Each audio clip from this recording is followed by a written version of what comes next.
¿Cómo tú sabes que un animal está extinto? O sea, tú de verdad buscaste en cada pedacito del planeta Tierra, no te creo, mentiroso. ¿Cómo así por lo menos que quedan dos pandas? ¿Cómo sabes si cuando tuviste que quedan dos pandas en esa esquina yo tenía uno en mi casa de mascota? Dígame cuando... Ok, es interesante esa pregunta. Esto se puede explicar a través del efecto Lázaro o fenómeno Lázaro. ¿Por qué se le conoce así? Porque hace alusión a un pasaje en la Biblia donde Jesucristo resucitó a Lázaro. Lo mismo pasa en las especies. ¿Cómo pasa esto? En las especies se considera extinta una especie cuando ya sabemos, ya no hay ningún espécimen de esa especie, ¿ok? Entonces, cuando luego de años se vuelve a registrar para la especie, se le dice como que resucitó. Entonces, por eso se le dice efecto Lázaro.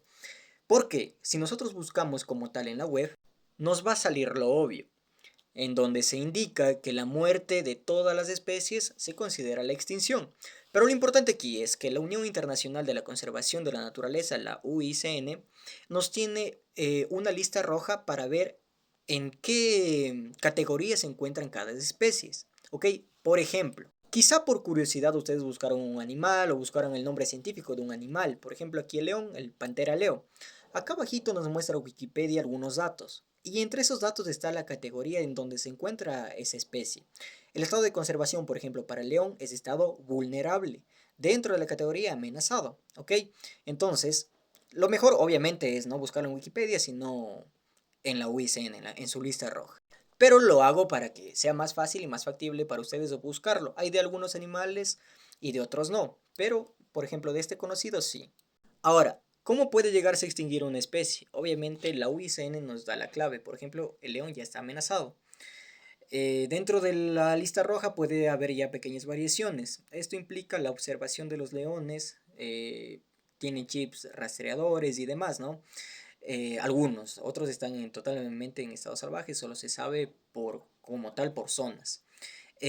Por ejemplo, el cóndor aquí en el Ecuador se hace visualizaciones con varios expertos y voluntarios, ¿no? De esa forma se va sabiendo cómo, en qué categoría ubicarlo, ¿listo? A una especie, en qué categoría ubicarla. Por ejemplo, aquí les muestro el león de Atlas, es un poquito más frondoso su melena, y él se encuentra extinto en estado silvestre, ¿ya? Es decir, ya no lo van a encontrar como tal en la selva, en África, que es su hábitat natural, sino solamente en cautiverios o en zoológicos, ¿ya? Y bueno, tenemos otro ejemplo aquí en el Ecuador, como este jambato negro. Ahora les explico. Entre los años 80 y los 90, el jambato negro se consideraba extinto, ¿ya? Es decir, no se registró datos para la ciencia del jambato negro, ya no se le vio. No es que, por ejemplo, Pepito Pérez en TikTok dice yo le tengo en mi casa, yo le vi. No, tiene que ser registrado para la ciencia, ¿ok? Entonces ya no se registraban avistamientos en su hábitat natural. Entonces se creía muerto. Y aquí ocurrió el efecto Lázaro, el jambato. ¿Listo? El nombre científico Atelopus ignescens. Dato curioso.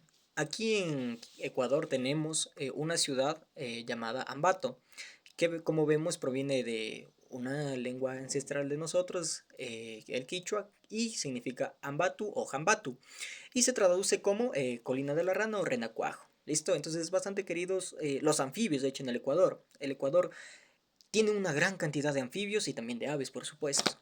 Les recomiendo la bioweb de la PUSE, literal, ponen en su navegador bioweb de la PUSE y ya les va a salir esta web que es bastante interesante porque aquí se encuentra un listado de todas las especies del Ecuador, o bueno, de la mayoría, porque hay especies aún sin registrarse en el Ecuador, pero implica fauna, flora, hasta el reino fungi. Entonces, por ejemplo, aquí encontramos los datos de el estado de conservación que se encuentra esta especie. En este caso se tienen datos insuficientes, que también es una categoría dentro de la UICN. Así que pilas, hasta la especie rara de tu ex puede resucitar. No dejes que pase eso, eso solo dejemos en estas bellas especies. Ok, es interesante esta pregunta. Esta pregunta se responde de esta forma, porque muchos comentarios también decían, ¿y si hay uno en mi casa, si yo vi uno por ahí? ¿Qué pasa? Existe el fenómeno Lázaro en la ciencia, cuando se trata de especies. Este efecto o fenómeno Lázaro se le denomina así por un pasaje bíblico, donde, claro, un personaje resucitaba dentro de un pasaje bíblico, ¿no? Entonces, aquí, Cuando una especie se considera extinta y luego reaparece y se registra en la ciencia, se denomina efecto Lázaro, ¿ya? Ahora, ¿cómo sabemos que se extingue una especie?